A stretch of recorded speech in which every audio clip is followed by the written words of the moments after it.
This is logic akin to like using bleach to get rid of COVID or whatever. This is like similar sort of vibes. Yeah.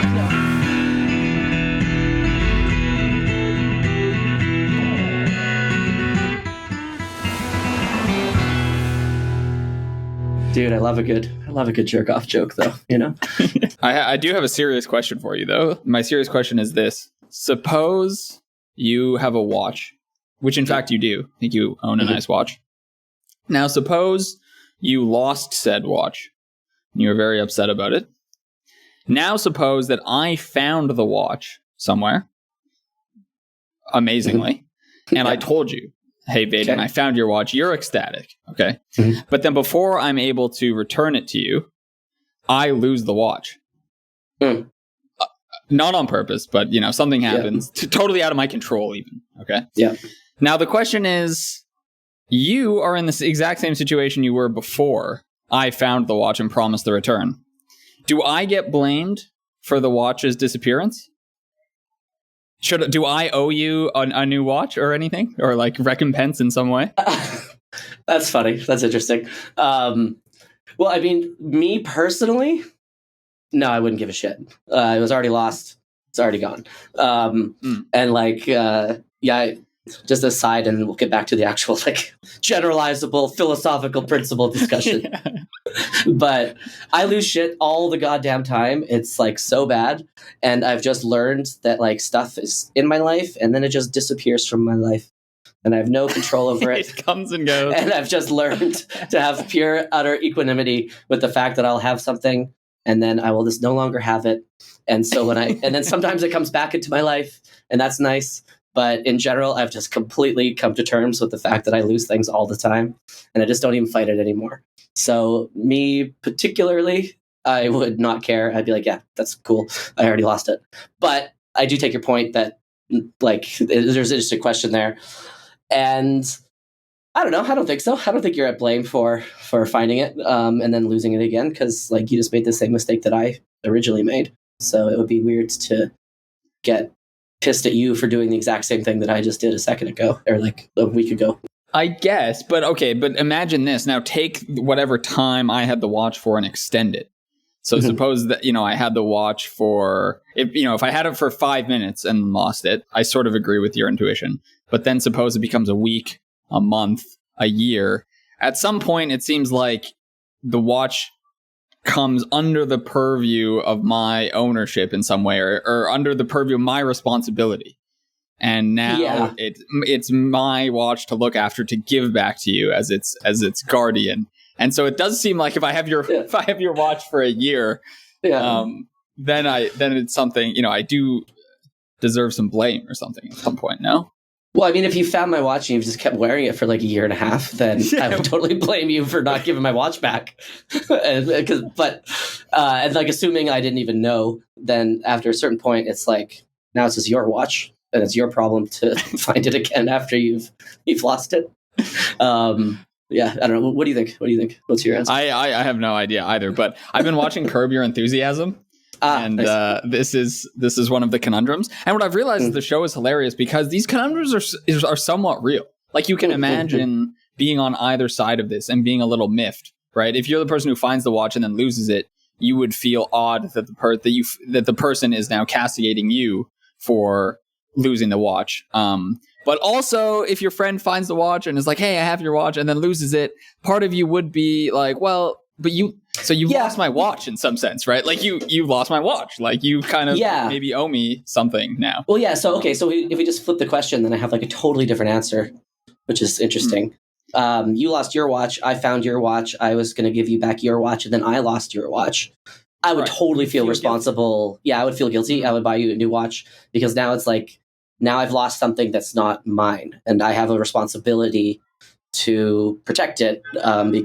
Same as if you lent me your watch and then I lost it, then I would totally feel bad and I would probably buy you a new watch for sure. So it's weird that I hold myself to a different standard than I hold other people in that regard. But I totally would understand why you're pissed, feel bad, and then probably buy you a new watch because the period where I'm holding it is like, it's my responsibility because it's your stuff, right? And so in that regard, yeah. What did Larry David do? I'm sure he freaked out.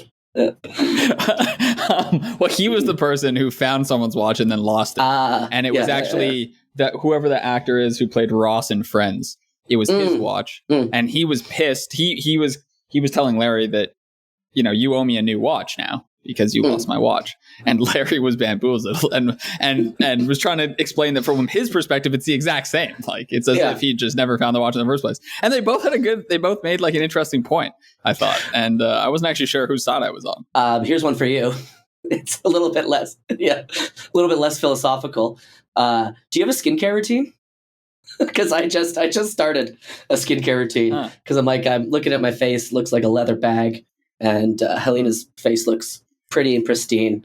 And so I've started a skincare routine, but I don't know if there's like much evidence for any of it except maybe the sunscreen. So now I'm trying to put sunscreen on. So sunscreen, I think there's a lot of evidence for that. But I got like a cleanser. I got some like vitamin C oil. I got retinol. Oils. I got moisturizer. You got retinol. Yeah, I got retinol. Nice.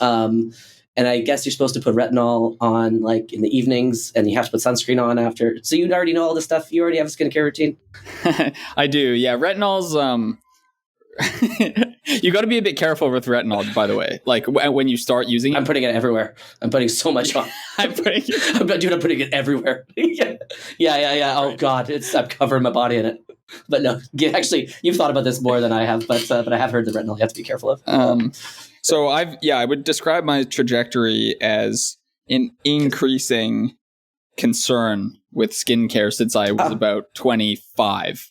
Okay. In the sense that what would happen is every time I would date a different girl, this is sounding weirdly promiscuous, but the point is that girls would add things to my skincare routine, and that's how I would learn about what I was supposed to be doing. And so like I had zero skincare routine until I turned 25.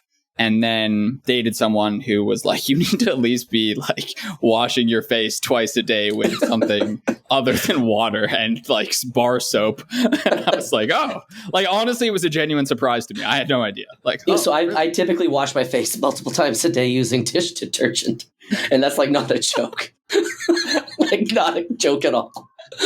And now I'm like, I don't know if I should be doing that as much anymore. But so I'm starting from negative. Whatever the negative skincare routine is, that's where I'm starting. Go to nothing, and that would be a step in the positive direction. But yeah, sorry. You have got like metal wool and Well, it's because I'm like I am greasy as hell. Oh my God. What's the best soap that fights grease? Dish detergent. So it's using dish soap.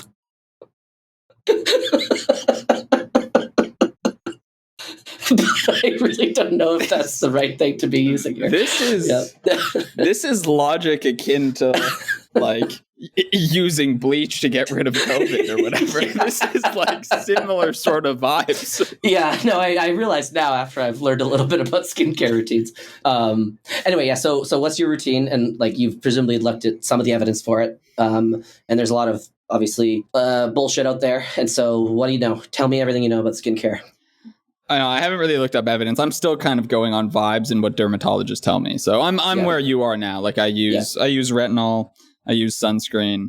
I just kind of make sure that like there's always like I moisturize my face and I use cleanser twice a day, that sort of deal. Stuff that we probably should have been doing since we were 14. And what I find actually genuinely fascinating about this, because I have thought about this, is like there is a cultural problem here where men don't know. Like we just don't know. Like it's not a thing.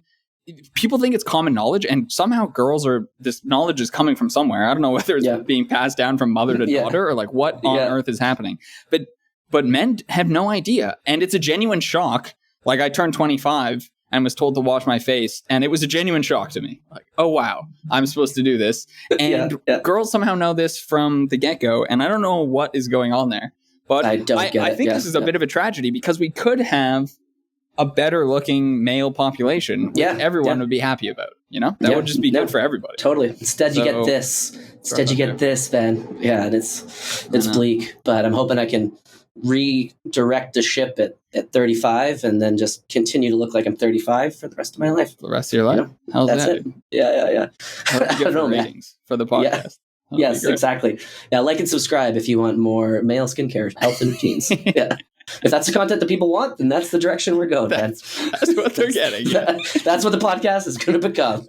Brought to you by Nivea. Yeah, that's hilarious. Any other intro segment do you blather, or should we just jump into the CNR app? I'm so excited for this one. This is going to be a series. This is a big one, buddy. We got a big one on our hands. Yeah, we'll see. We'll get into it.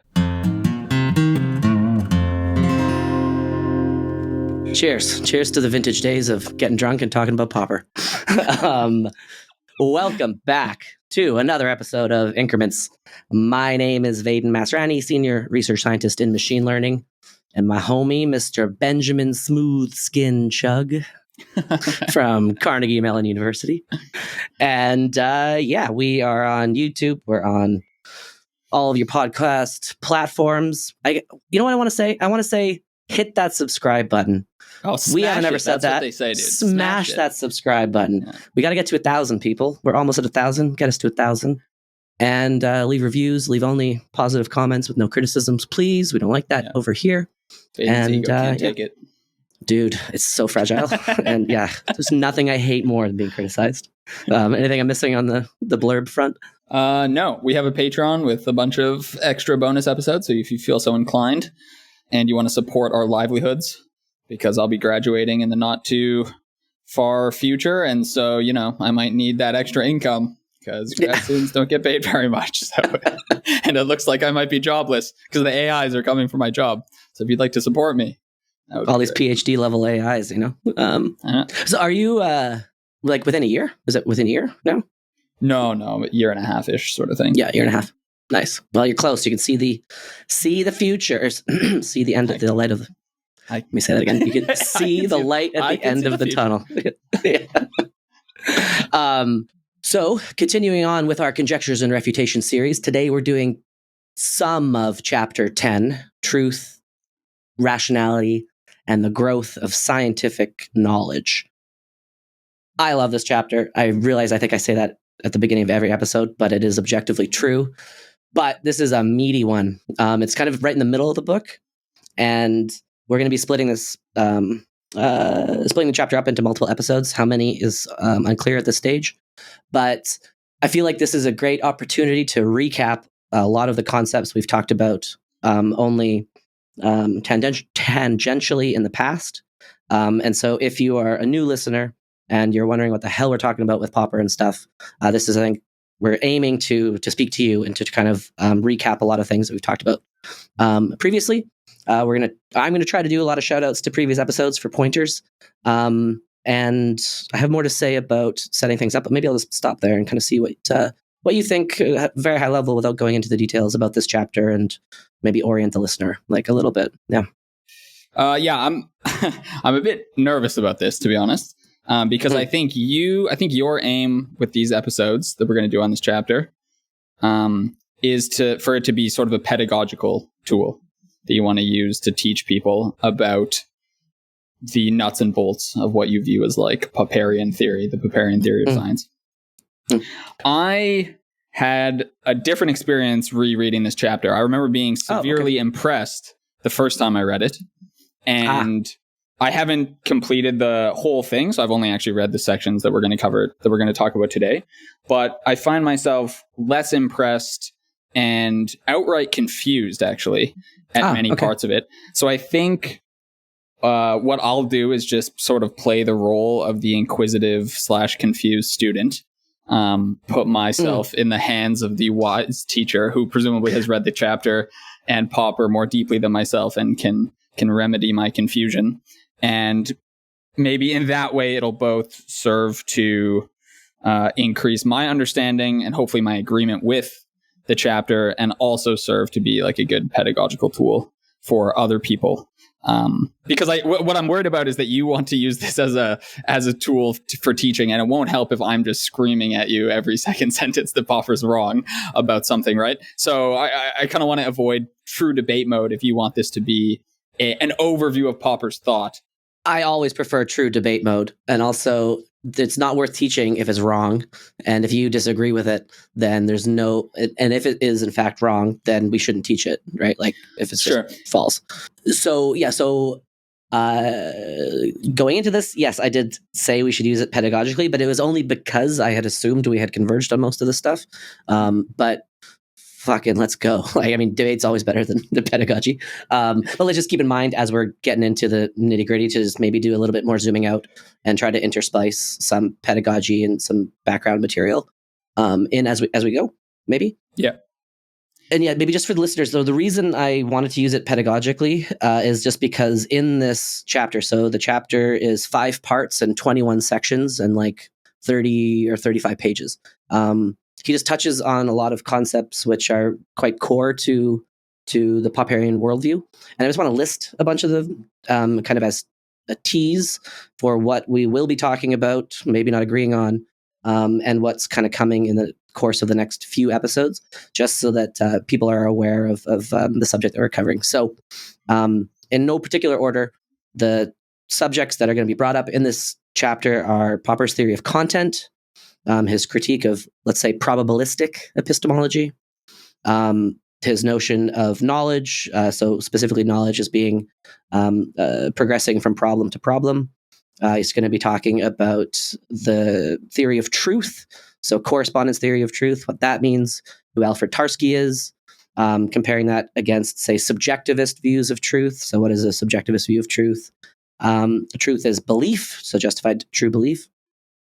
He's going to be talking about verificationism versus fallibilism, objective and subjective theories of knowledge, the notion of verisimilitude, how verisimilitude differs from probability, notions of instrumentalism, he's going to investigate the question of why do we value simplicity? Why is simplicity something we value in science? He's going to be talking about a criterion of progress. So how can we say that theory 2 is better, quotation marks, than theory 1? What does that even mean? He's going to be talking about background knowledge. He's going to be talking about the Duhem-Quine thesis. So, hey, Ben Recht. Ben Recht brought up the Duhem-Quine thesis. We didn't talk about that too much. He's going to be talking about requirements for the growth of knowledge. What, for knowledge to grow, what do we require? He's going to be talking about ad hoc theories and formalization and precision, and what's the role of formalization and precision. So these are concepts which we may disagree on. Hopefully we disagree on, but having an understanding of these concepts, I think, is going to be incredibly helpful to make sense of just epistemology in general and a lot of the stuff that we say on the pod. So if some of this stuff is wrong, if Popper's wrong, then we got to absolutely explore that, and we do not want to teach anything that's not true. So maybe that's just like an overview of what's to come in the series of episodes we'll be doing on this chapter. But man, yeah. So what? Like before, again, let's. We have some time. We're not in a rush because we're going to be taking our time with this chapter. So like, before we go into the details, like, what didn't you like about it? What did you find just bullshitty? Just give me the top level of your critiques here. Yeah. So just to set it out, I mean, I'm not coming at this as a debate. I would love to just be wrong, or it's mostly that I'm confused. I think he's inconsistent. I think he's particularly inconsistent with how he wrote about some of these concepts and logic of scientific discovery. He like outright, from what I can tell, just contradicts himself about, especially how he talks about content. So like I said, I've actually only gone through the first part of this chapter, in particular the stuff we've been talking about today. And so I can't remember how we talked about other stuff. So I'll assume for the moment that I agree with all of that. And so today, most of my disagreements just have to do with content. How he talks about content. Yeah. Nice. So yeah, maybe I'll kick things off a little bit by just, I'm going to be quoting a lot, and let's get into it. So in the first part of the chapter, so part 1, it's titled The Growth of Knowledge, Theories and Problems. Essentially the central question that he is addressing in this chapter is, under what conditions does scientific knowledge grow? What does it mean to talk about the growth of knowledge? To discuss that, we necessarily will need to discuss concepts of truth and probability and induction, because there's different theories about why content or why knowledge grows. But that's the central question he's wrestling with: why and how does science grow? So maybe I'll pause there and maybe just let you kind of talk about the first couple pages and see which summary as much as you like or critique. And let's just before we get to the meat of the what we'll talk about today, which is Popper's theory of content, we should kind of build a few stepping stones to talk about how he bridges from progress to that idea. Yeah. Yeah, nice. So yeah, the first part, very optimistic. It's these parts of Popper's writing, I think, that inspired David Deutsch, I would imagine, because the first part, so he doesn't actually title the subsections, but the first subsection of the first part could easily have been titled The Beginning of Infinity. Because he basically thinks, he says explicitly at some point, he doesn't think science could come to an end if we stick with a certain investigative character in our methods, right? In particular, if our methods are rational and empirical, by which he means very specific things. And, if he thinks basically if we keep progressing with those tools, if we keep attacking problems with those tools, then science will continue to grow almost of necessity. So it's very optimistic in that way. This isn't saying that he's positing some law of progress. He's very clear about that. He says we could stop progress, but it would basically mean that we stop attacking new problems via the tools of rationality and empiricism. And that might be due to, he gives three possible reasons: lack of imagination, or misplaced faith in formalization and precision, which I really like. That's probably an under-discussed one in general. And one we're actually maybe creeping a little too closely to for comfort in our modern methods, actually. Or authoritarianism, which is an obvious one and also relevant for today. All three of these actually are a little scarily relevant, actually, because I think lack of imagination, you could also maybe analogize that to something that maybe I've called it like a culture of pessimism, sort of just this disbelief in the ability to really solve hard problems, or that anything really changes, or that we can really make progress very quickly, that sort of thing.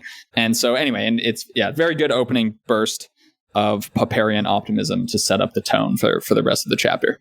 Yeah, let me quote a little bit. So first part of the book. So my aim in this lecture is to stress the significance of one particular aspect of science, its need to grow, or if you like, its need to progress.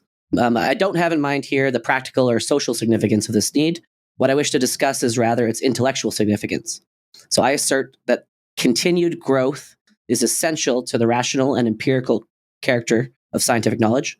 And if science ceases to grow, it must lose that character. So it is the way of its growth which makes science rational and empirical. The way, that is, in which scientists discriminate between available theories and choose the better one, or, in the absence of a satisfactory theory, the way they give reasons for rejecting all the available theories, thereby suggesting some of the conditions with which a satisfactory theory should comply. You will have noticed from this formulation that it is not the accumulation of observations which I have in mind when I speak of the growth of scientific knowledge, but by the repeated overthrow of scientific theories and their replacements by better or more satisfactory ones. So I just want to pause there, because in that last section where he talks about the accumulation of observations, although he didn't say the phrase induction, this is a nod to the previous view of science. And so if we can switch into pedagogical mode, let's imagine we're talking to our parents, imagine talking to a first listener. Ben, can you explain what he means by accumulation of observations? What's this induction thing? Just a quick couple minutes about why this is important and relevant to understand what he's rejecting. So what he's essentially saying, science doesn't grow this way. It grows this other way. And to the non-Popperian listener, that will be a bit foreign. So I return to you. So a false but appallingly common view of how science works is that we have this body of facts, and we're building on this body of facts by going to collect new observations. And we see things about the world. This tells us things about the world. Or we go out and we see regularities among all the patterns, among all these observations. So we see that the sun rises at sort of a predictable time each day. We see that birds fly south roughly at the same time of year every year. We see that when we make water hot enough, it starts to steam, et cetera, et cetera.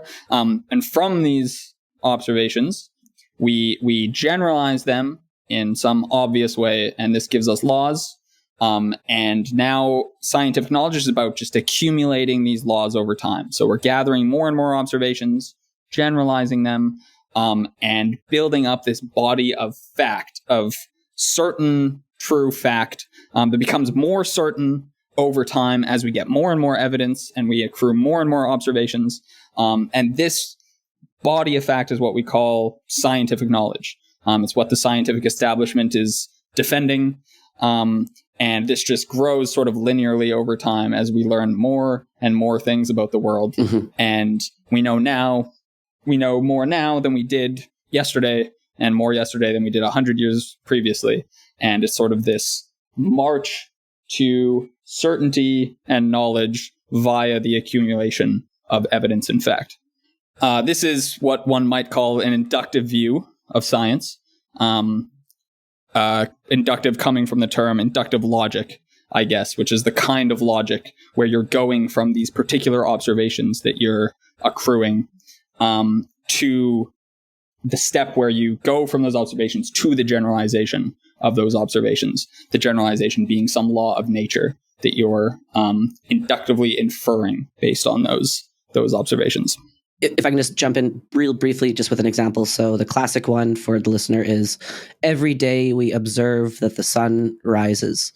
Rises at a particular time. We observe that. And after enough observations, we do this inductive generalization to say that the sun always rises in the west, east, one of the two places. Yeah. You haven't accrued enough examples. Yeah. Observe, and then inductively generalize to a law.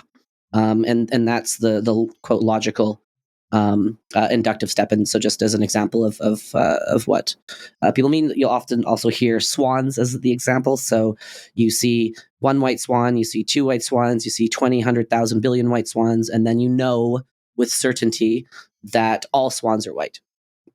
The problem, of course, is that you could always have a black swan. And so it doesn't matter how many observations you have because you could always be wrong. And that difficulty, the difficulty that scientists once upon a time thought that knowledge grew by observations, but yet you could always be wrong, was what people refer to as the problem of induction. And that problem has occupied philosophers for 100 years, and Popper just completely sidesteps it by just to spoil it by saying that no, we will never be certain. All we can do is falsify. So the law that we propose is that all swans are white, and we see a black swan, thus we're wrong. Okay, so that's what induction is. And so how Popper gets his solution to the problem of induction is just that we can never be certain. We can never know for sure. It doesn't matter how many white swans you see. It doesn't matter how many times the sun rises in the east and sets in the west. Because we could always be wrong. And so the goal of the scientist is not to collect observations and generalize to new theories. It's to just propose a crazy new theory and then see if you're wrong. And what he's now, so that's at the 10,000 foot view of Popperian epistemology. But now in this chapter, now he's saying, okay, let's be specific. So we have one theory about swans, and then we have another theory about swans. And how can we say that the second theory is at all better than the first theory? So now he's really drilling into the specifics. And so when he says, so I'll just repeat the last part of the quote. Hopefully there's a bit of context here. So you will have noticed from this formulation that it is not the accumulations of observations, which I have in mind when I speak of the growth of scientific knowledge, but the repeated overthrow of scientific theories and their replacement by better or more satisfactory ones. Hopefully that's a bit more clear now. Incidentally, the other thing he says is that although we are talking about scientific knowledge, we can't forget that this process is what everybody follows, not just the scientist. So while we'll use the scientific examples, and we'll talk about Newton and Einstein and Kepler and all the classic ones, we needn't forget that this is also the process that the mechanic goes through when he's trying to figure out why the car isn't starting, or the parent goes through when they try to figure out how to help their kid deal with a problem at school. Anyone who's trying to figure out a problem is going to be going through this process. And the scientific example is just a bit more clear cut, but it applies to everybody. And yeah, maybe that's a good part to pass it back to you. Yeah. I'm wondering if you'd accept the following. So there seems to be two criticisms Popper makes of induction, related but distinct. So when people are talking about an inductive view of science, there are often two claims being made simultaneously. One is that so once we have a theory, as we see more and more evidence that is consistent or confirms that theory, then we become more certain of that theory. Okay. And some philosophers have tried to go so far as to formalize this and come up with measures of how much more certain we are, and therefore measures of the truthfulness of various theories. And we can say some theory is more likely to be true or has more veracity or something than other theories. So there's some actual logical method by which we can analyze the truth of theories. But then there's also the separate part of an inductive view of science, which is just how we're getting theories in the first place, right? Which says that we're seeing things in the world, we're seeing regularities is the word that often comes up. And then from those regularities, we extrapolate them in a way that's never actually defined, but in a way that's presumed to be just the most straightforward way to extrapolate these facts. And that's how we come up with theories in the first place. So there's like the claim about how we actually generate a theory, and then there's also the claim about how we become more certain about theories over time, or how we approach the truth of a theory over time. And Popper wants to criticize both those aspects of an inductive view of science. He wants to say, one, there's no natural way to define certainty of a theory or how close it is to truth, because there always could be a counterexample lurking right around the corner. But two, he takes issue with this sort of psychological view of induction that says that tries to say how we're coming up with theories in the first place. And he wants to say, actually, no, the human is much more involved. There's much more human in the loop, if you will, than simply just observing regularities and then extrapolating them. We're actually coming to the table with predispositions, expectations, background knowledge, theories, and we're taking these theories and we're, in a very Kantian way, which we've discussed before, we're trying to impose them on the world. And then using regularities to sort of sift through which of our theories might be good and might be bad. But it's like, it's much more active. And the theory really comes first for Popper. And so that's why you'll often hear him use the word theory-laden. And that's why Popperians everywhere, especially on Twitter, love to use the word theory-laden. This is what he means. We're coming to the table with theories already. And then we're using observation to discriminate between theories. This isn't to say we can't use observation to like give us new creative ideas for how to come up with theories or anything. But it's really like an active part that the scientist is playing to come up with theories, not independently of observations, but like that's really the core of science, is the generation of these theories in our own minds. And we're not just sort of passively receiving the obvious theory from some extrapolation of facts, quote unquote, on the ground. Yeah, and I think this is like super intuitive to see and understand, because which regularity? Like, you can't just observe regularities. Which one? Answering that question requires you have a theory already that then directs you to say, oh, I'm interested in that regularity, not this regularity. And this is the point that I brought up with Tamler when we were arguing about the problem of induction. See that episode. Is like, he gave the example of like going to work every day. One day there's birds flying ahead, and the other day there's not birds flying ahead. And we just ignore that regularity because we're interested in just the detail of him going to work and having some expected outcome of that. But it is us that says, oh, we'll ignore that. That's not the regularity we care about. We'll ignore this one because this is the problem we're trying to solve. And you're assuming it's the same person, that the clothes they're wearing are independent of them going to work, that they are going to the same job, they're going to the same place, et cetera, et cetera, et cetera. Yeah, and this connects directly to machine learning because you need labels. Labels are the things that tell you what regularity you care about, right? It's labels plus the data set. But it's the human beings that are saying, okay, we want to grab this data because we care about this problem, and we're going to ignore this stuff. We're going to get rid of this from the training data. It is us that has a goal in mind, a problem we're trying to solve. And we then say, okay, to solve this problem, we need to observe this thing over here, and let's go observe that thing over there. But Popper made this case in like a famous lecture where he stands up in front of the class has never seen him before, and he just says, observe, and then just waits. And then the students just look at him and they're like, well, what do you want me to observe? Like, what are you talking about? And that demonstrates that you can't just observe without a theory, but specifically you can't observe without a problem. And so we'll maybe save that a little bit for the future. But yes, it's the case that theories precede observations, but Popperian epistemology doesn't say theory then observation. It says, no, the starting point is always a problem. Without a problem, you don't even know what to theorize about because you're trying to theorize about solving something. You're in state A. You don't like state A. You want to go to state B. How do you get to state B? To get to state B, you need knowledge to figure out how to move from state A to state B. That's your problem, and that's how knowledge progresses. Yeah. So a misunderstanding of Popper would be to say that he thinks that knowledge starts with theories. No, knowledge starts with problems, and problems give you the thing to theorize about. And then when you're starting to theorize about that problem, like how do you fix your bicycle? How do you fix your car? How do you unify general relativity and quantum mechanics? Natural problems one considers on a Sunday afternoon. Of course. Yeah. Then you now theorize, and then with enough theory, then you can start to figure out what you need to observe to see if your theory is true or not.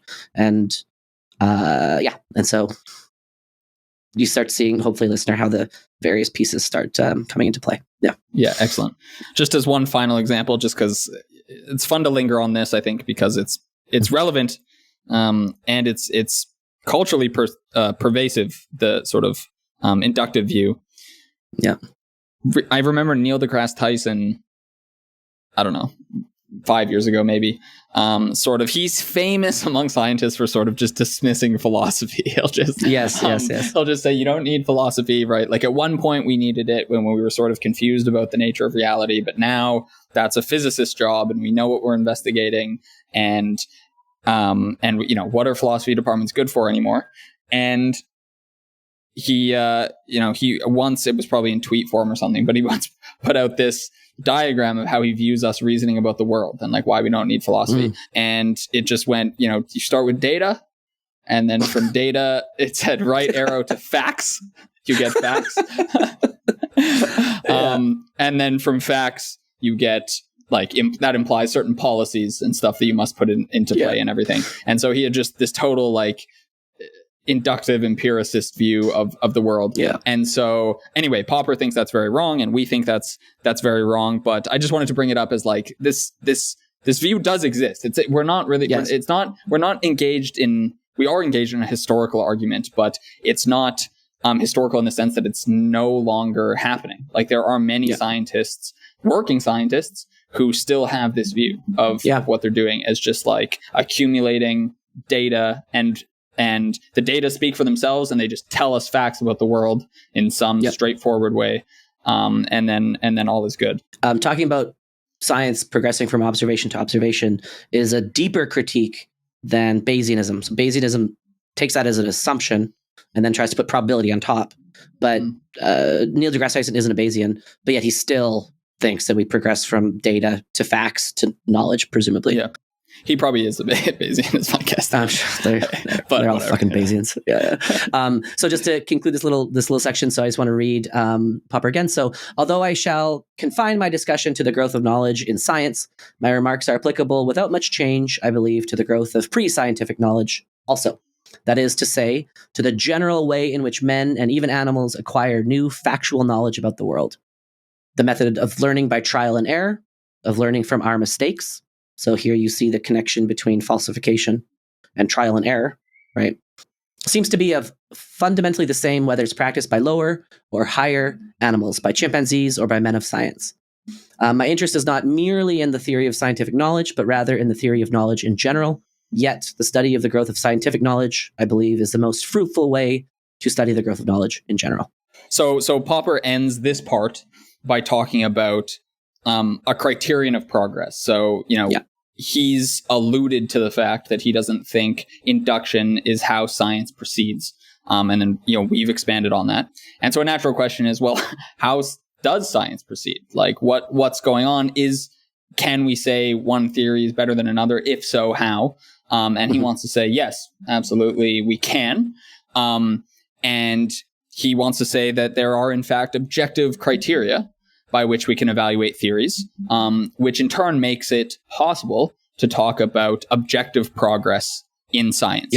And he wants to say that even before we test theories, we can say things about them. We can say that some theories are better than other theories. And this is going to bring us to a notion of content. So Popper wants to replace the sort of a probabilistic notion, or he wants to replace an inductive notion of science with one that looks for theories with high content, which we'll define in a second. And he shows or purports to show that this disproves sort of a probabilistic notion that we're looking for theories with high probability. You're trying to generate theories with high probability.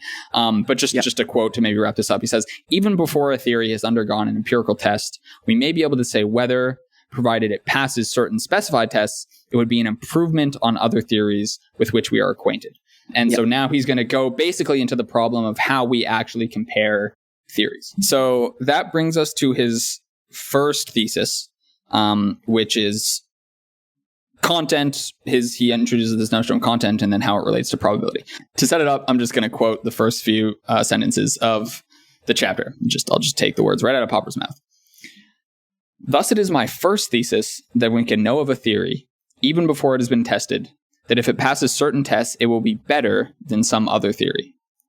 My first thesis implies that we have a criterion of a relative potential satisfactoriness or of potential progressiveness, which can be applied to a theory even before we know whether or not it will turn out, by the passing of some crucial tests, to be satisfactory in fact. Okay, there's a lot of words there, but I think the gist of this is just saying, so obviously a big part of Popper's research paradigm is this notion of the crucial test, right? Which we've talked about probably ad nauseum on this podcast, where we have two theories, they predict different things, so we run an experiment to discriminate between them. And Popper wants to say, yes, of course, this is a big part of my view of science, but we can also judge theories before they've been subject to tests, right? Nice, and so this is what he means by potential satisfactoriness or potential progressiveness. It's potential because it's before we've actually run the tests. This, I think, inspired Deutsch to come up with this notion of hard to variness. And so Deutsch actually, I don't know if he disagrees with Popper, he just didn't think it was useful, or he thought presumably he thought his own ideas were more useful on this front. But Deutsch sort of replaces this notion of content and whatnot with the notion of hard to variness. And that's also a notion of how to evaluate theories before you've even tested them, right? So you can compare two theories of just whether they're hard to vary. And Popper's about to do the same thing with the notion of content here. So I'll pass it over to you in a second. I just want to say, I registered some disagreements with this section at the beginning of the episode.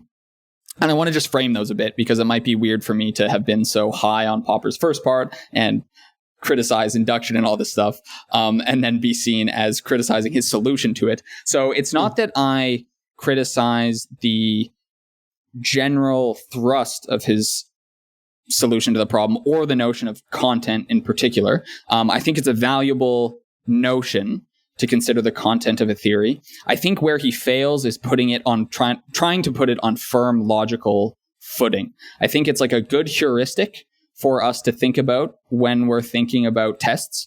And I think we can say things about looking at the relative content of theories over time, and there's interesting historical debates you can engage in about the content of theories and stuff.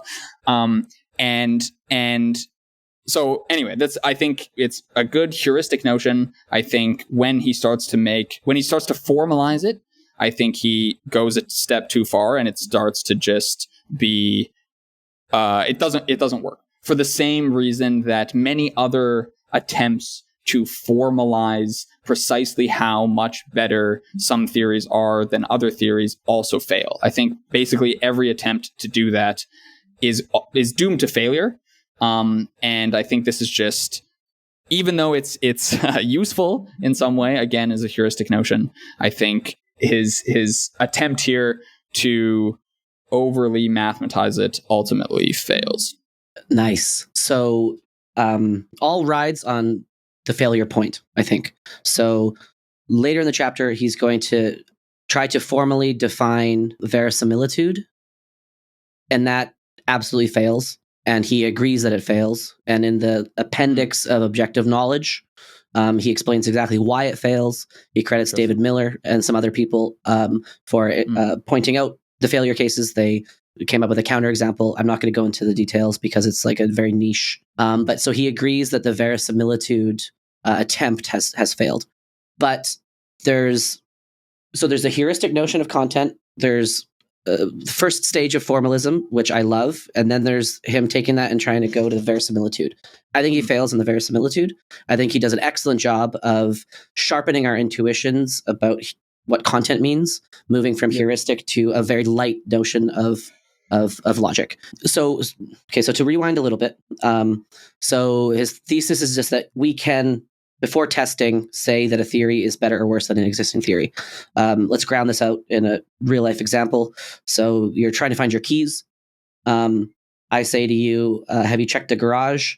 And then I also say, or have you checked on Pluto? Both of these are theories about where your keys could be, but you're not going to go to Pluto to check. You're going to reject the Pluto theory a priori as being ridiculous.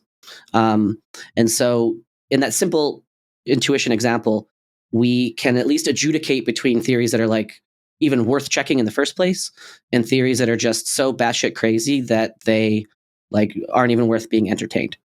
Now, that's an extreme case, of course. But what he says is that this criterion of relative potential satisfactoriness is extremely simple and intuitive. It characterizes a preferable theory as that which tells us more, which is that it has more empirical information or empirical content, which is logically stronger, which has a greater explanatory and predictive power, and which can be therefore more severely tested by comparing predicted facts with observations. In short, we prefer an interesting, daring, and highly informative theory to a trivial one. We'll also later talk about like ad hoc theories and stuff. And so maybe my Pluto example is a bit far-fetched, but a simpler one would be like, what if little tiny angels hid your keys? Well, if you assume that theory, then that destroys a lot of explanatory power because now you can just invoke angels whenever you like.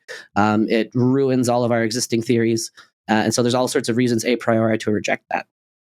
So we all have an intuitive idea that certain statements are just contain more information. They're more rich than other statements. And what he's going to do with this theory of content is he's going to try to put that intuitive notion of like richness of information value on more firm logical footing. And so now I think we should go into that. And I invoked content in the first conversation about probability. And then also I invoked it talking to Liron because I think it's really nice as a means of thinking more clearly about probability. So I like the theory of content to the extent that it allowed me to think more clearly about probability. But I think all the extra stuff that he tries to do with it, I don't really use that in my own thinking. And I think most of it has failed. Yeah.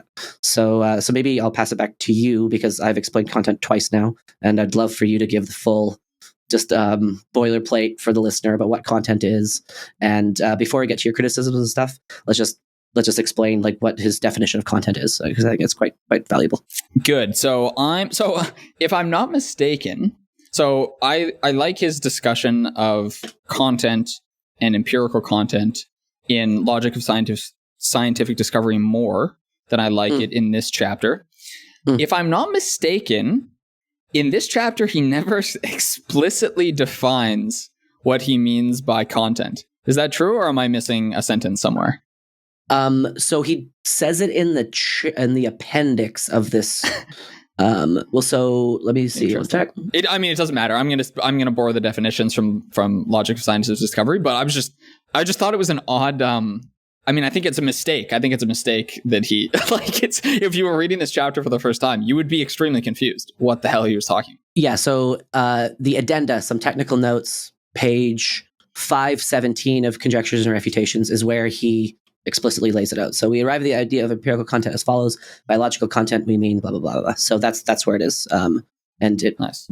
I'm sure it's preceded this particular section of the chapter because the chapter refers to stuff earlier on, but it's in the book. That's true. Yeah. Maybe he defined it earlier than in the book. Yeah. It's in the book. It might not be in this particular section. Yeah. Okay. So let's first define the logical content of a theory. Yeah. And this is simply the set of all statements that are implied by that theory. So the theory tells you many things about the world, infinitely many things, in fact, and you're going to gather all of those into one big set, and you're going to call that the logical content of a theory. Not even necessarily theory, just statement, right? You can talk about the logical content of today is Monday. It's just because content applies to statements, not necessarily theories. Sure. Yeah. Today is Monday isn't a theory, right? Yeah. Sure. Yeah. I would have. Yeah. Fine. Yeah. Unless you're Deutsch. It's not a scientific theory. Yeah. It's not what our listeners would think when they think the word theory. That's maybe the best way to. Sure. Yeah. Then the empirical content of a statement is the subset of the logical content, that is all the empirical statements in the logical content. I prefer to just think about this as the set of all potential falsifiers of this statement. So the statement, today is Monday, implies, for instance, that today is not Tuesday, it's not Wednesday, it's not Thursday. If you were to learn that today is in fact Wednesday or is in fact Thursday, that would falsify the statement or theory that it is Monday. So empirical content, empirical meaning because they are things that in principle you could observe in the world that would tell you that your theory is wrong if they were to be observed. Yeah. So the statement, all thought is problem solving, would not itself have empirical content. It may have metaphysical. So metaphysical content is still things that can be derived from that statement. It's just stuff that we can't falsify. So I think in the talk I gave about this, I used the example of the arc of history bends towards justice. That statement does have content in it. The far future will be more just than the past, would be something that could be derived from content. Yeah, logical content, but not empirical content, because no single thing that you could see would falsify that statement. So if you think about logical content as the outer circle, inside you have metaphysical content and you have empirical content. And metaphysical is not falsifiable. Empirical is falsifiable. Importantly, metaphysical content isn't useless. It can still give you intuition. It's still helpful.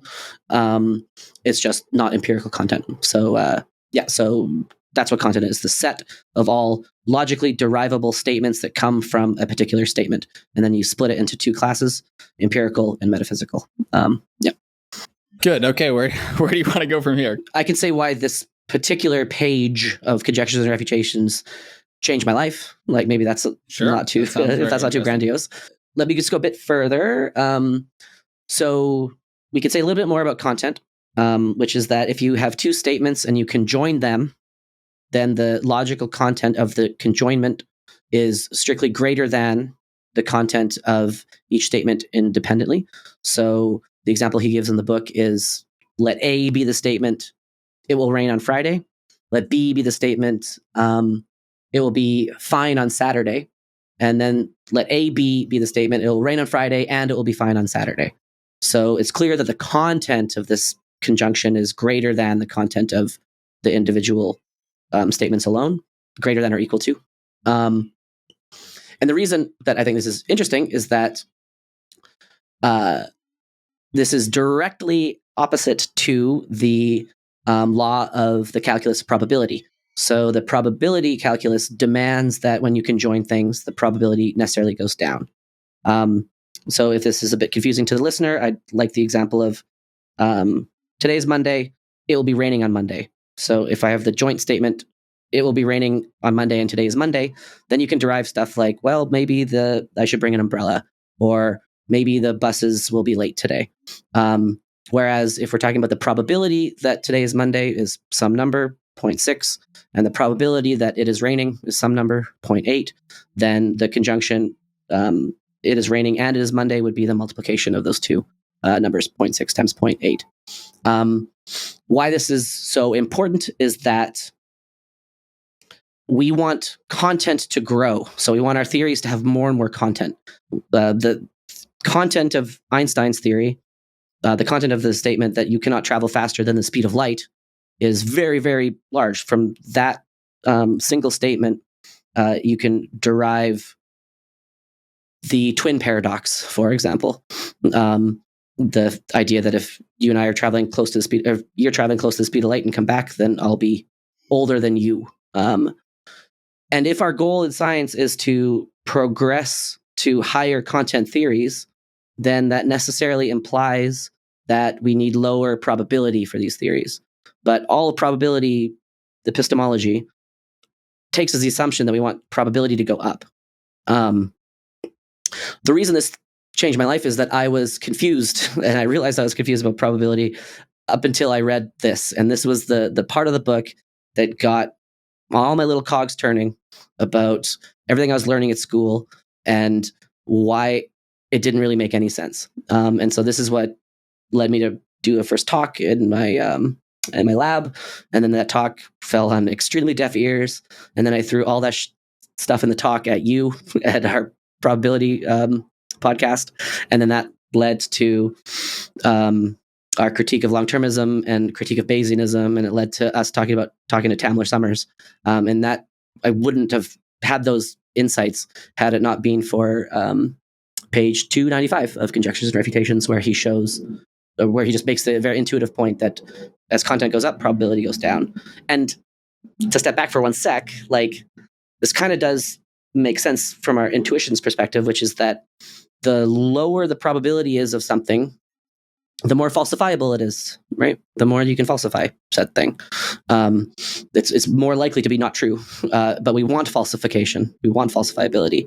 And so to the extent that any Bayesian is trying to seek high probability, that means low content. And we didn't talk about tautologies and stuff, but we can talk about that in a sec. Tautologies would have probability 1, but content 0. And if we just want high probability, then we would just fill all of our textbooks with tautologies. It'd just be empty. It'd be vacuous. And yeah, so I'll just summarize this by the last paragraph. So this trivial fact has the following inescapable consequences. If the growth of knowledge means we operate with theories of increasing content, it must also mean that we operate with theories of decreasing probability in the sense of the calculus of probability. Thus, if our aim is the advancement or the growth of knowledge, then a high probability in the sense of the calculus of probability cannot possibly be our aim as well. These two aims are incompatible.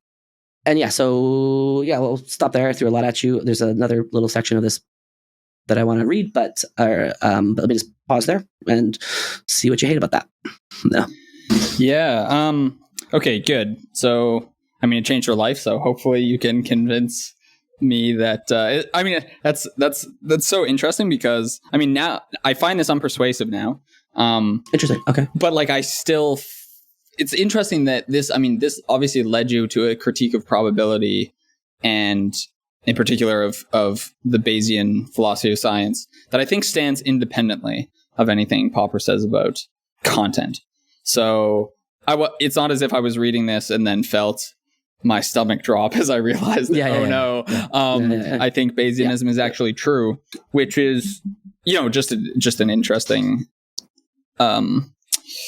just an interesting fact, I guess, that like it sort of led you on a journey to be critical of probability, but then that led to other reasons independently of this to be critical of an overuse of probability. My objection is maybe best seen intuitively by first just asking, okay, you give me a statement and I'm looking at its empirical content. I'm looking at what this says about the world, the ways it could be wrong. And I agree that we want this to be high.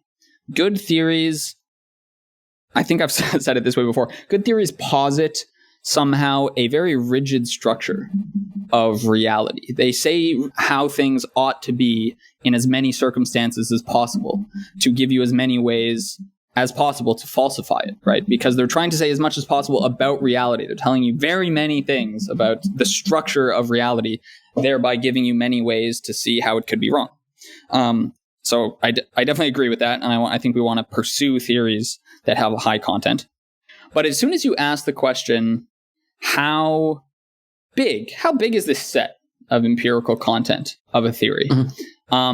Well, it turns out that set is infinite for probably any statement, but certainly for any interesting statement or theory. That set is infinite.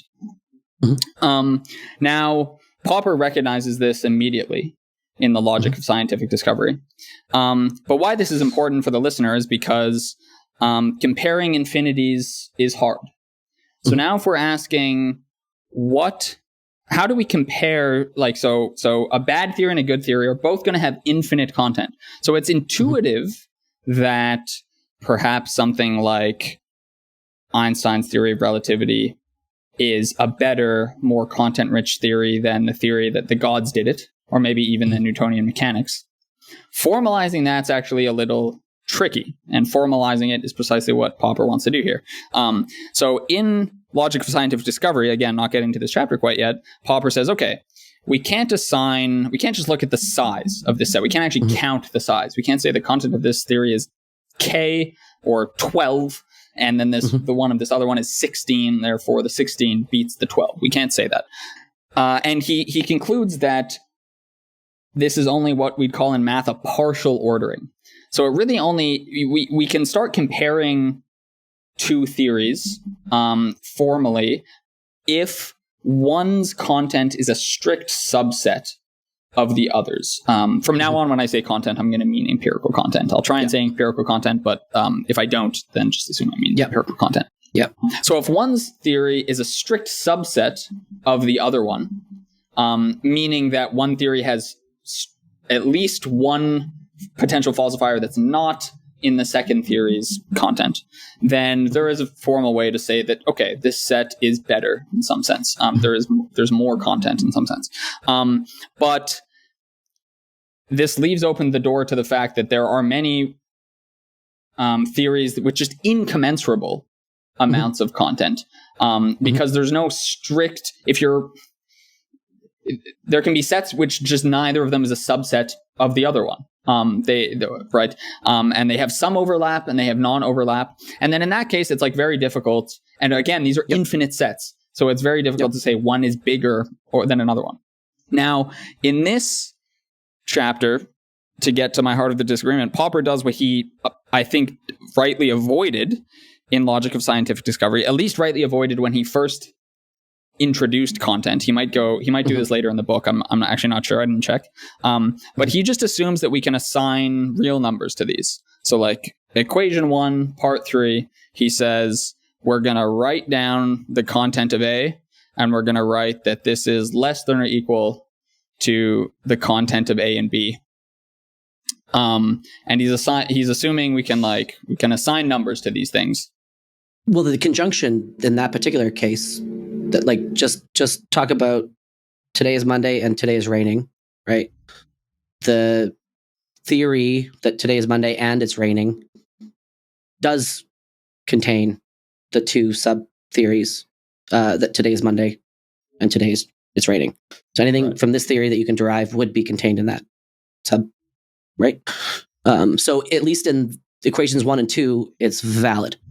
But what's like the ordering there? Well, we're just comparing the today's Monday and it's raining to today's Monday and Right. to it is raining. And so the only ordering, so we can't compare theory A and theory B, today's Monday, the content of that versus theory B, today's raining. Those two are not comparable. All we can say is that these two circles are contained in a larger circle. But we can't make any statement about the size of the circle A or the size of the circle B. Okay, good. Okay, so you're saying that equation 1, he's actually not assuming these are real numbers. He could be using so the less than or equal to symbols he's using in equation 1 and equation 2 here could be different. Yeah. They could one could be real numbers and one could be not. So these are not the same symbols.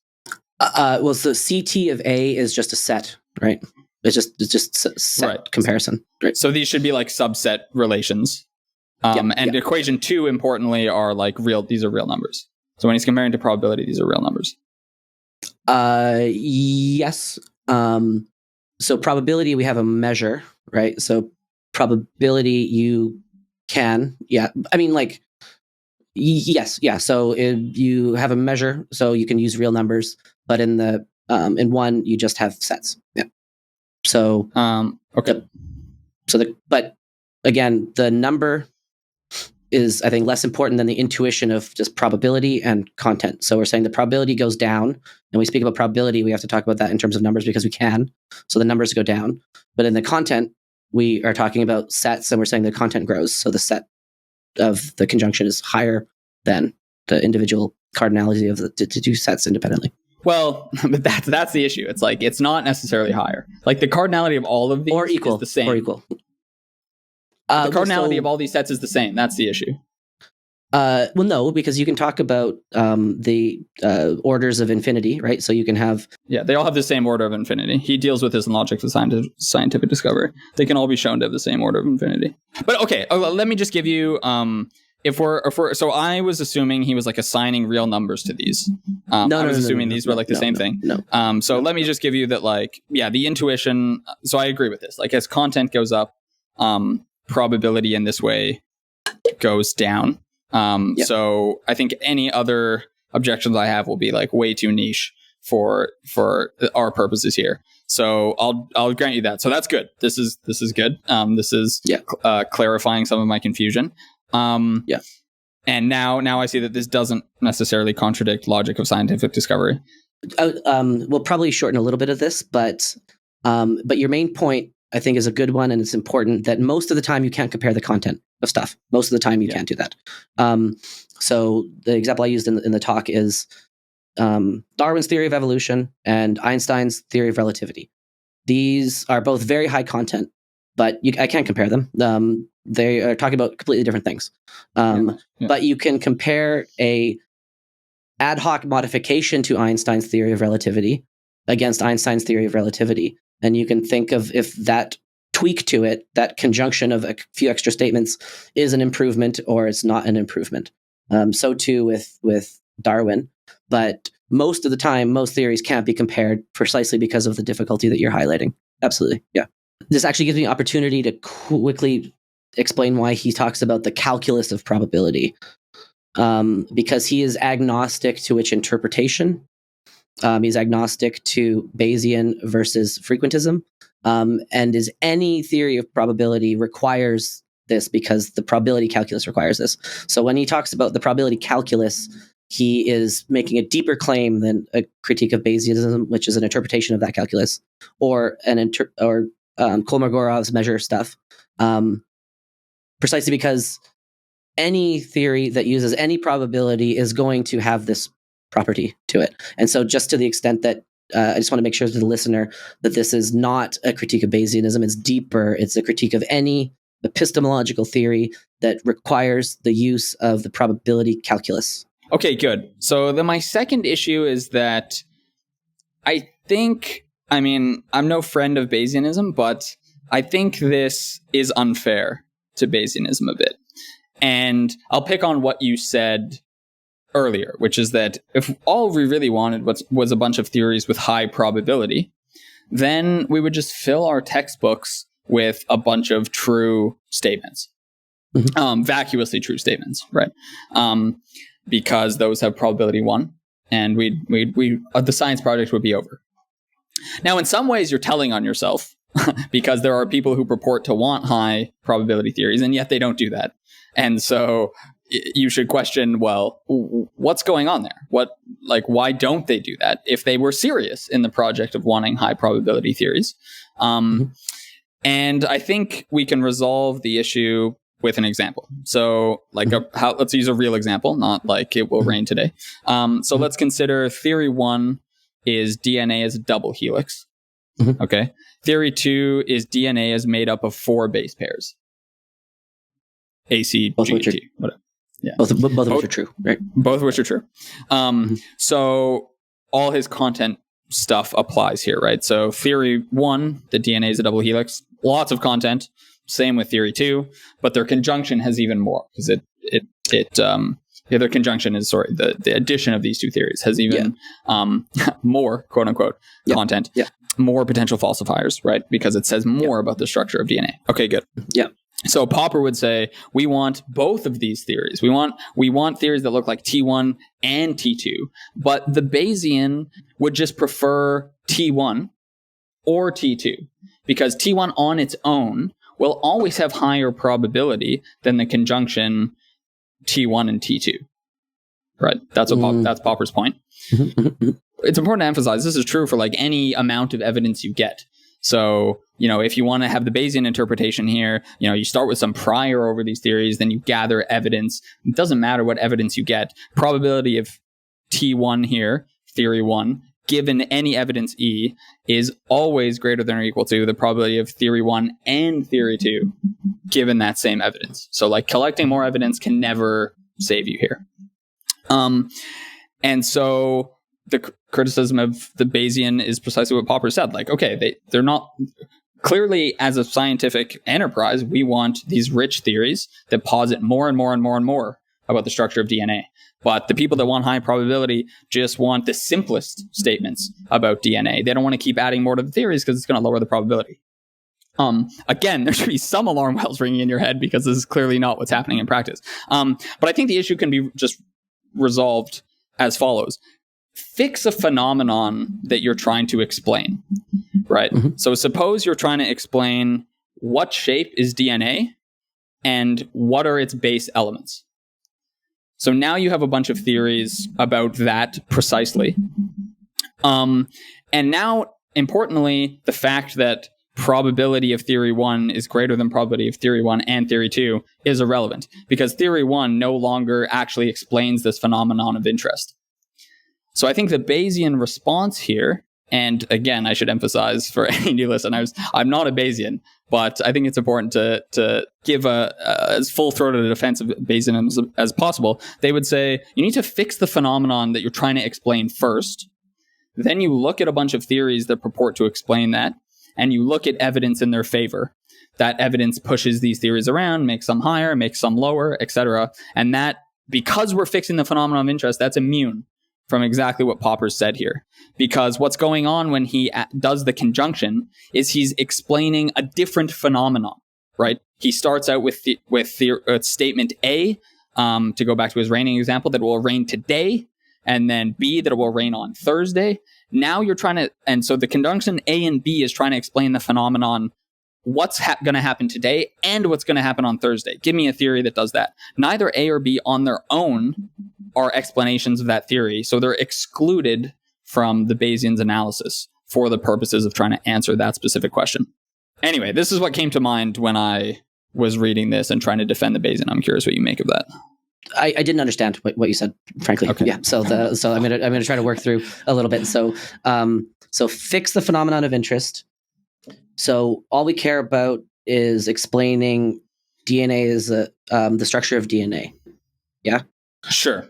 Sure. We can do that. Yeah. Right. Yeah. Sure. And now, can you just continue your example with that? Because you were pointing out that theory B is irrelevant to solving the problem, and that's where I started to get confused. So I guess I want two theories that are both trying to solve the problem.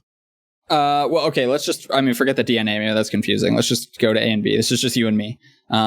So suppose the question is, okay, so Popper's example is like, it's going to rain today and it's going to rain on Thursday or whatever. Going to rain tomorrow, going to rain on Thursday.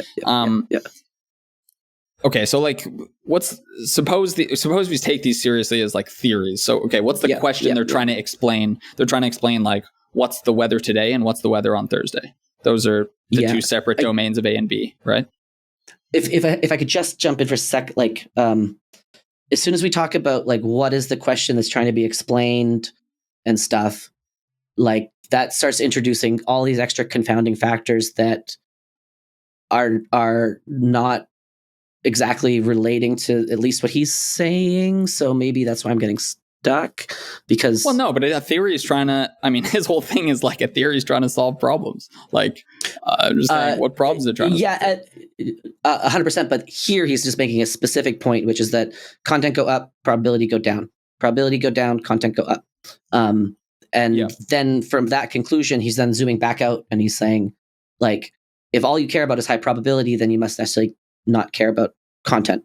And then you're critiquing that and you're saying, well, no, there's a way that we can still have probability go up and also content go up. Like, because you're defending the Bayesian, right? And you're saying that there are circumstances where probability go up gives you what you want. Like probability go up is good. That's like at the highest level of what you're defending here, right? Yes. Yeah. And so if probability go up, then content necessarily go down. And so if you can explain how we get around that. Okay, well, maybe I'll just give you this example. Like theory one, DNA is a double helix. Theory 2, DNA is a triple helix. Theory 3, DNA is a quadruple helix. I guess they're not helices at that point, but you get the idea. Okay. Now we gather a bunch of evidence. We do a bunch of tests or whatever. Say the Bayesian's going to formalize that in some way that'll be weird, but probably reasonable.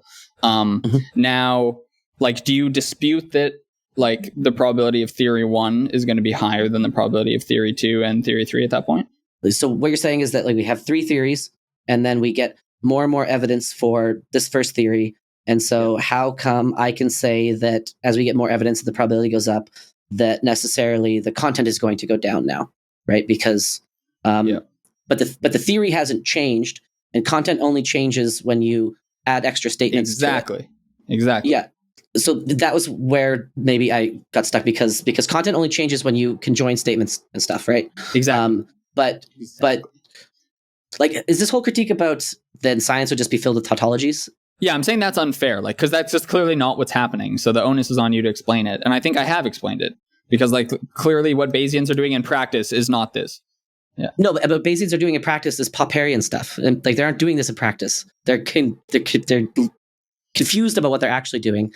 So it's unfair to the extent that it is a statement that this is literally what Bayesian scientists are doing. It's not, but I think it's a great, like, ancillary point that if all you care about is probability, then a really easy way to get probability is equal to 1 is to write up tautologies.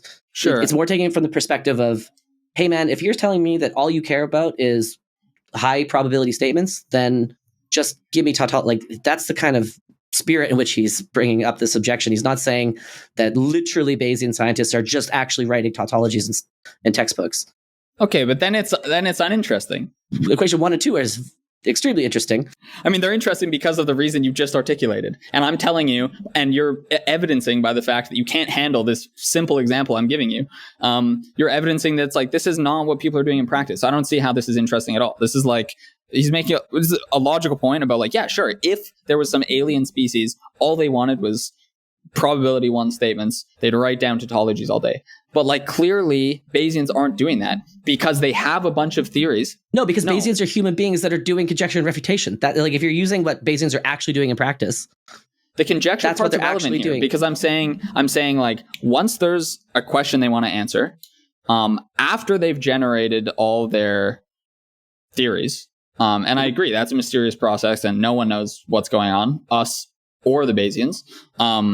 Then they do this Bayesian updating thing.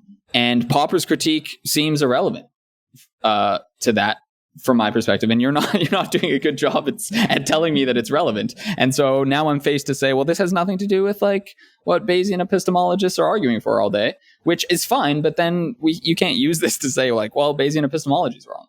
Well, can you just handle the three theories about the structure of DNA example for me? Like, make the critique about content there. Like, go hog wild. I just don't think the theory of content, the critique applies to that example necessarily. I take your point that if you have the three theories and all you do is put evidence in, right? Yep. But you don't change your theories, you don't add statements to it, you're just putting evidence in. Then the equation one just has nothing to say there. Because equation one doesn't work, right? Nice. But that's because it's a bad example to critique what he's saying, because you've come up with an example that only has one of the equations in it. But I've come up with an example that is representative of what people are doing. When Bayesians say what they're like, when Bayesians talk about what they're doing, they're talking about me and my example, not about what you're talking about. That's my point. But when we talk about what scientists are doing, we're talking about coming up with like a written paragraph that explains like, okay, DNA is actually wound as a double helix. And so when you're doing that, you're coming up with a new statement, you're writing and, comma, not, comma, right? But your example doesn't include that change to it. So I can't apply the theory of content to this example because nothing is changing in the content wise, right? Yep. So it's just it's like, so then you say, but Vaden, this is just actually what Bayesians are doing in practice, and you're ignoring that. Well, then I say, well, no, they in practice aren't doing this. They think that they're doing this, but they're actually doing conjecture and refutation. Yeah, I agree with that in terms of hypothesis generation. Yeah, that's right. But they agree with you. You're not arguing against anyone right now. You're not convincing anyone. Like, no one's persuaded by what you're saying because, yes, everyone agrees that hypothesis generation is an important part. The Bayesians, I mean, they have some crazy, like, what's it called? Their favorite induction thing to be like, how are they coming up with these theories? But for them, it's basically as much of a black box as for Popperians. Everyone agrees, like, the stage where we generate these theories out of thin air is like very mysterious. And so that's great. And I agree with that. And at that stage, I agree. Content is very important, which is what I said earlier. So this is like a great heuristic thing to try and maximize. We should keep content in mind, etc. But then when you turn around and say, I've proved Bayesianism wrong, this is just not dealing honestly with what Bayesians view themselves as doing, which is what I care about critiquing. To be clear, I didn't go from here and saying this proves Bayesianism is wrong. Just, I didn't say that.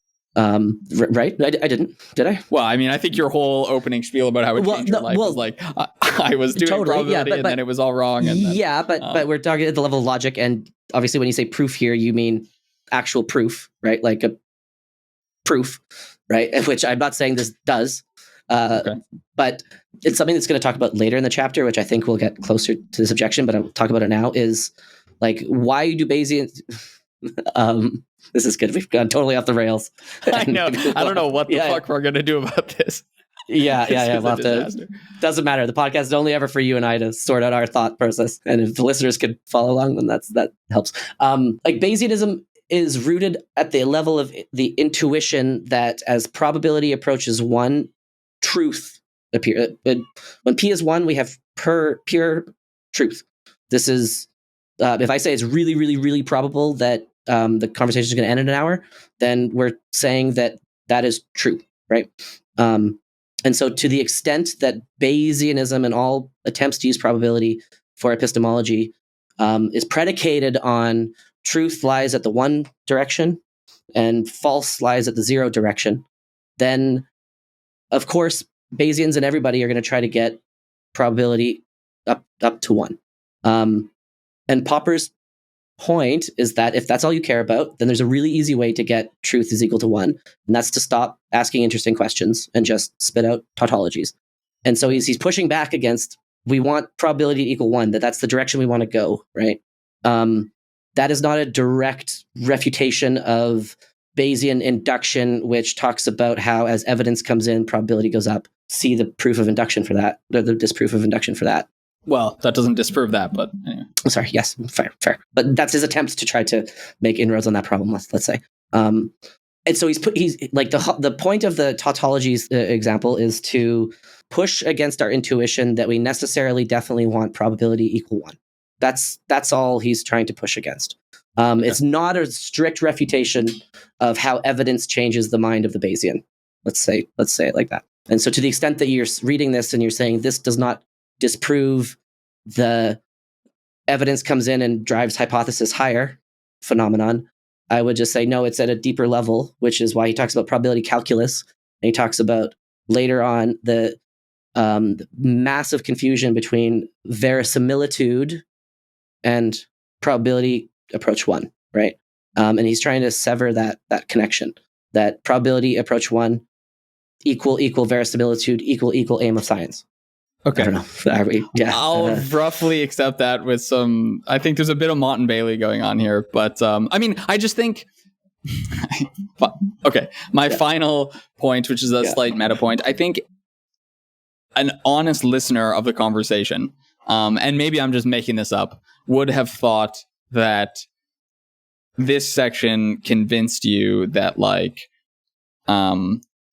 certain practices in science, common practices that are actually used on a day-to-day basis or sought to be used or claimed to be used in the day-to-day working life of the scientists are wrong.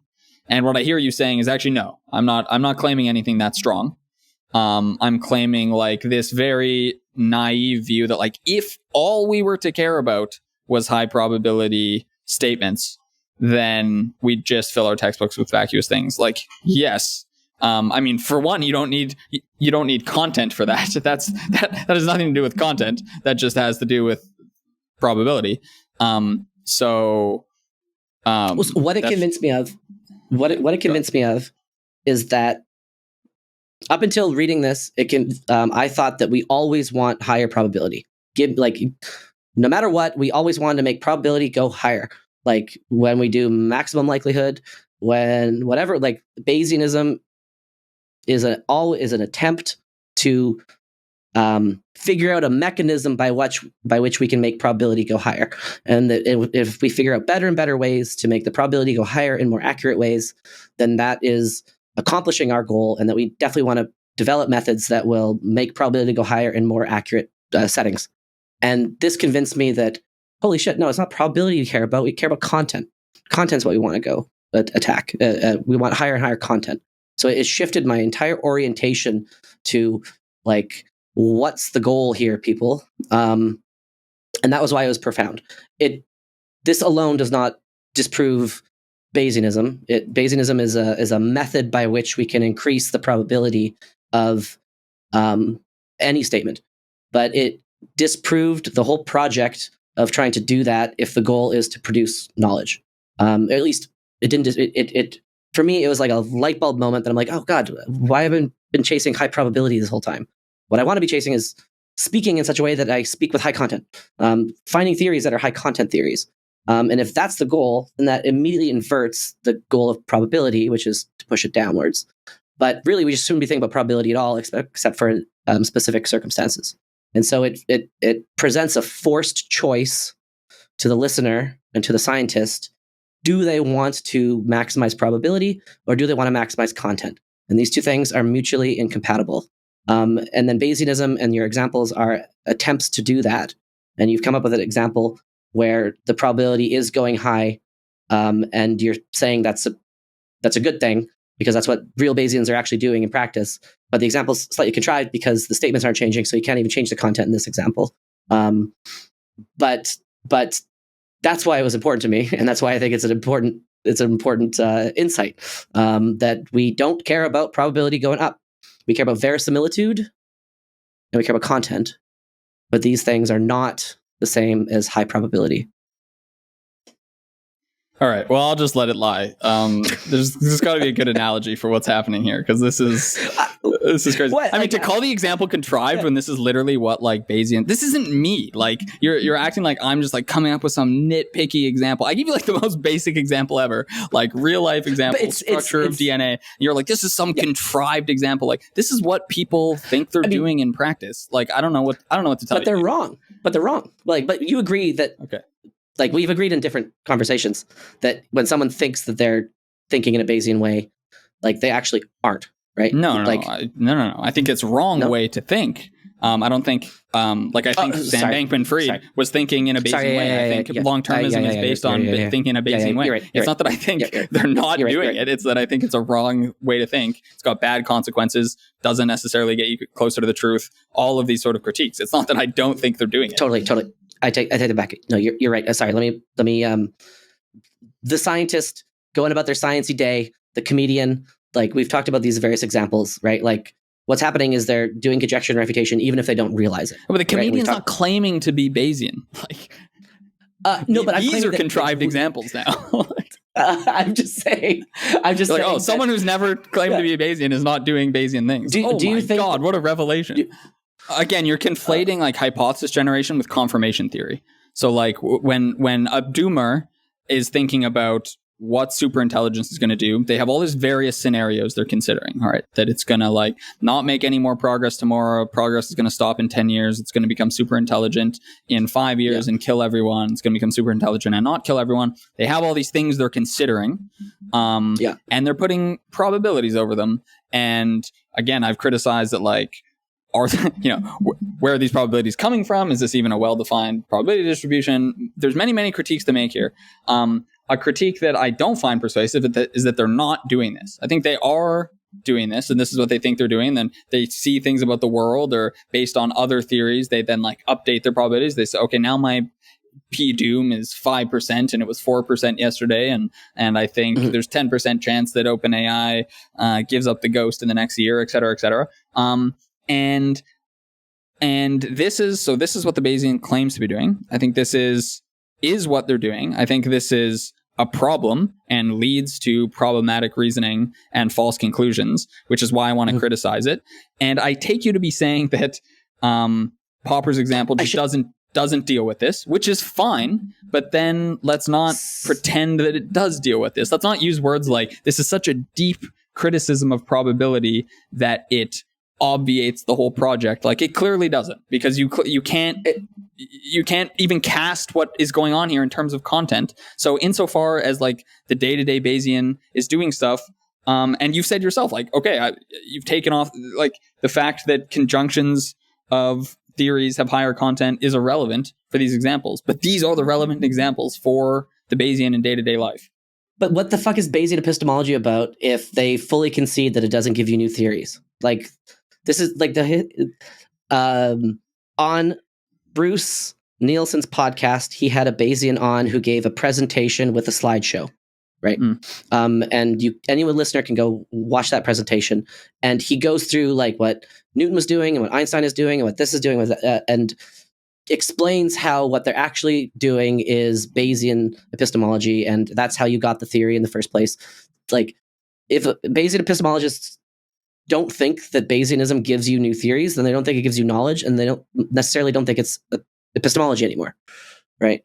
The example that you gave where you have three theories, and then you say this is what Bayesians are actually doing, and then I said it was contrived. I said it was contrived because you're in a situation where the theories are static, and if the theories aren't having statements conjoined onto them, then we can't talk about content changing, right? Because we can't talk about the comparison. But it's contrived in the sense that content applies when Einstein is like trying his different variations and he's writing different axioms, and the Bayesian epistemologists are also trying to explain that same phenomenon, right? And they would say that Einstein is trying to get higher and higher probability of his theories, but the brain doesn't actually work that way. And the contrivedness of the example is just because I can't even talk about content changing in that example. So if you want to give me an example that shows that content goes up and probability goes up, or content goes down and probability goes down, then that would falsify what he's saying. But the example's been set up such that content definitionally can't change, but yet probability is changing.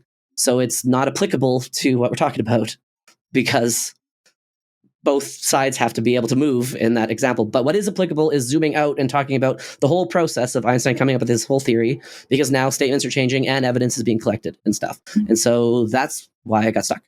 I mean, it seems so obvious why you're stuck, and it seems like the disagreement here is so obvious, and we keep saying the same thing. And you think I don't think most Bayesians are claiming to know where the hypothesis generation is coming from. Maybe Bruce, that guy on Bruce's podcast, did. I think if you Leron didn't.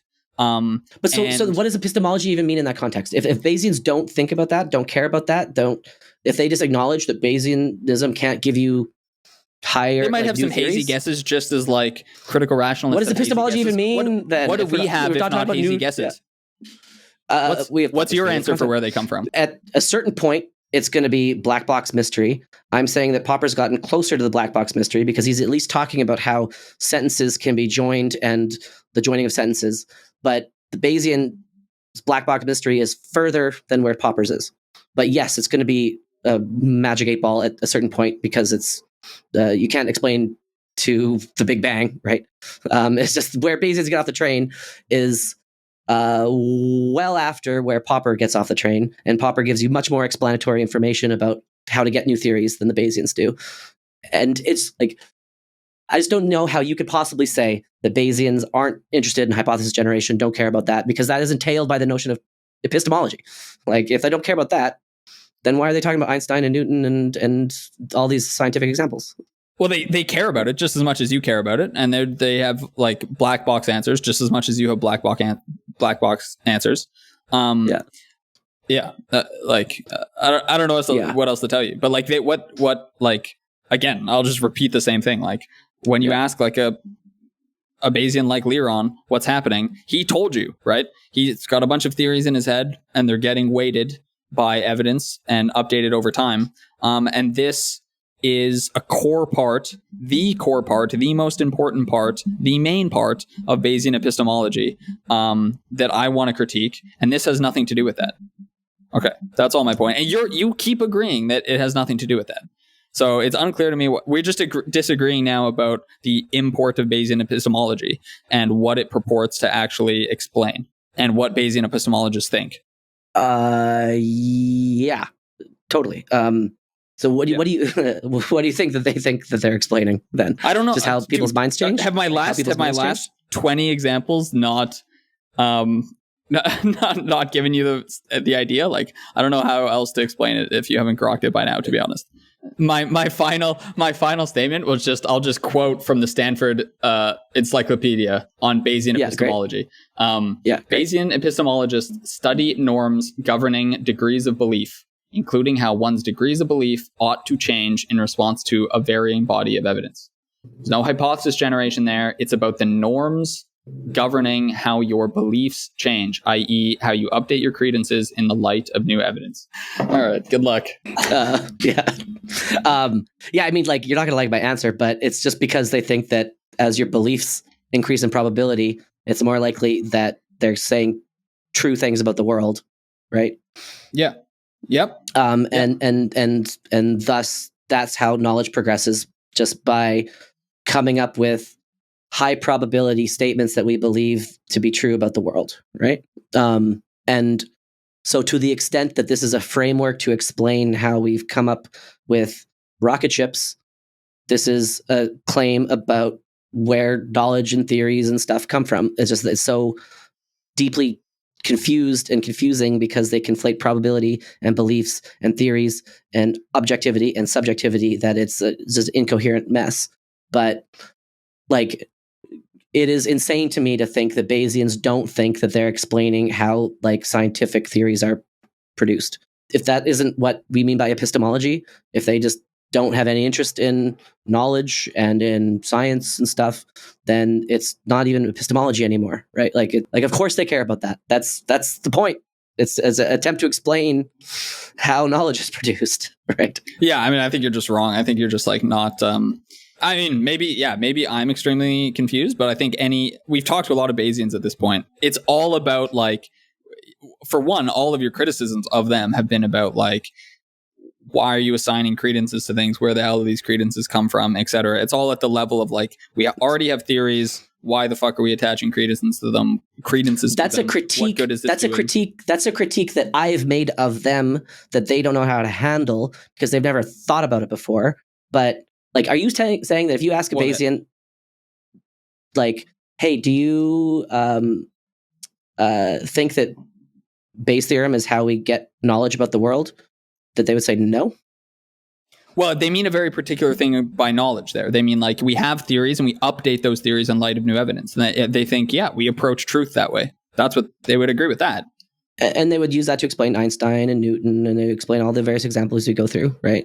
Like this is how they think. In the sense of explaining to them, in the sense of like Einstein had these ideas for different theories he was considering. He had like his theory of relativity, and then that with some wrong math, or that without Minkowski and space-time or whatever. So he has these various different theories. Then as he's working out the math and as he's doing his thought experiments, his credence in these various theories is going up and down. And then eventually, because all the math works out, his credence in what he eventually named special and general relativity was the highest. And so he wrote a paper about it. That's how they would explain what's going on.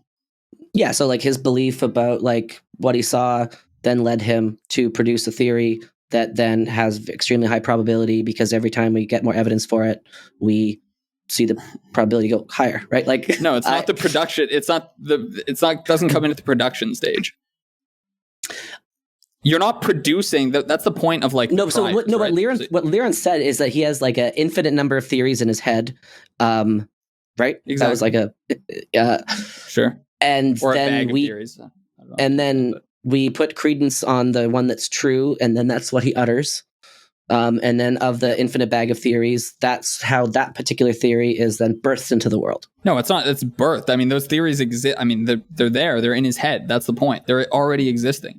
But they are existing in his head, and then it uses probability in order to figure out what to utter. And then that's the thing that gets written in the textbooks. And that's how he would say that Einstein came up with his theories. And so that is them making a claim on where the theories come from in the hypothesis stage. He just starts with an insane assumption that it's an infinite number. It's a claim about what he says. It's not a claim about where they come from. He's assuming they exist like in his head. They're already under consideration, right? They can already be assigned. But the ones that let's say come into the public discourse are the ones that he says out loud because the probability has forced him to say that particular one. Sure. I see what you're saying. You're saying that they don't deal with where does the infinite number of theories come from. But by even saying there's an infinite number of theories, that's them dealing with the issue of where's the Einstein theory, like how can we know about it? Because Einstein had an infinite number of them in his head, right? And then he got a lot of evidence. I don't know about infinite But this is a claim about where we get theories, right? Because it starts like they just ground it out on an infinity, and then they say probabilities go to this one, and then that's what's said out loud. But it is very much a claim about the production of theories, even though they start with an infinite number, which is not possible to store in a finite memory computer. But this is a claim. Like of course they're talking about theory generation. They just don't realize that they kind of beg the question a little bit by putting P of H, right? By starting with P of H, it's like, well, where does H come from? I don't know how you like. It's surprising me that we're so misaligned here. Yeah, I don't know. I don't know what else to say here. I mean, you could make the exact same objections about critical rationalists. Like, why aren't they interested in where these theories are come from? They just think we have this black box, and then these theories are popping into existence, and we're evaluating. No, I'm just saying, like, you can make the exact same critique. No. Critical rationalists say that they're interested in explaining where hypotheses come from, and so too do the Bayesians. It's just the Bayesians have infinite regression issue because to explain it, they have to presuppose it. That's where I think the difference lies. Like the Bayesians are also interested in this. That's why there's a clash. If they weren't even interested in this in the first place, then they'd just be like there would be no clash. There's a clash because there's two competing explanations as to where theories and stuff come from. The Bayesians just have an infinite regress problem. No, there's not a clash because of that. It's how you evaluate theories. That's where the clashes come from. That's another clash. Yeah. The class is falsification versus like this probabilistic confirmation theory. That's the clash. Yeah. That's one of many clashes. I mean, there's a lot of different clashes. But all right, I think we should come up for air. Come up for air. Let's perhaps just say like where we agree is like we want. So he's got this like theory of content. I think we both agree that we want theories with high content. This is like an interesting way to evaluate theories. We want to produce theories with high empirical content. A theory with higher empirical content, all else equal, than another theory with lower empirical content is better if they purport to explain the same thing. He's got a criticism about how this relates to probability, which we seem to agree with the like every word that's written on the page about it. We seem to disagree about what that implies about various things that we've talked about in the past, such as Bayesian epistemology, etc. But I think his critique, his points about how content relate to probability are contained somewhat to this section. So I think we can just move on by saying like we agree about this concept of content insofar as we want theories with high content, high empirical content. To me, the most important takeaway here, and I am still unclear if you agree or disagree with this, and this will be the last thing I say, and then you can respond, is that this section has shown that as content increases, probability necessarily goes down and vice versa. Or at least that is, to me, the most important takeaway message that I got from that chapter, that listeners, please read it yourself and tell us if you're convinced. And I don't know, Ben, if you are convinced or not convinced of that. But to me, that's the only significant takeaway of this section. And to the extent that we're arguing about that still, then we have to keep going. But to the extent that we at least agree on that, then I think that's enough to proceed to the rest of the chapter. I agree it makes a point about probability. I agree that I disagree how substantial that point is. But do you agree that if content goes up, probability goes down? Yeah, I agree that so if you have two theories trying to explain different things, their conjunction will have higher in a technical sense content, and the probability of the conjunction will be lower. I don't think this. Yeah, so I agree with that logical point for sure. Okay. Then the question is, what does that tell you about people? Like, what we care about is like criticizing how certain people, what they claim, what other people claim about the philosophy of science. What we care about is people who have a different philosophy of science than Popper, what their claims are, and whether those claims are right or wrong. Insofar as Popper thinks he's critiquing those people, which clearly he does, and Vaden thinks he does as well, I think that's where we have a disagreement. I don't think this shows what he thinks it shows or what Vaden thinks it shows. Vaden seems to agree with me sometimes and disagree with me other times, so I'm unclear. He just thinks all my examples are contrived, and I think the examples are exactly what people claim they're doing in practice. So I don't know what to tell you. Okay, that seems like a great place to leave it. Fiery chapter. I'm glad we've had a good sesh, and see you next time. To be continued, my dude. That was fun. That was way more fiery than I thought. So yeah, good stuff. All right. To be continued. Yeah, peace.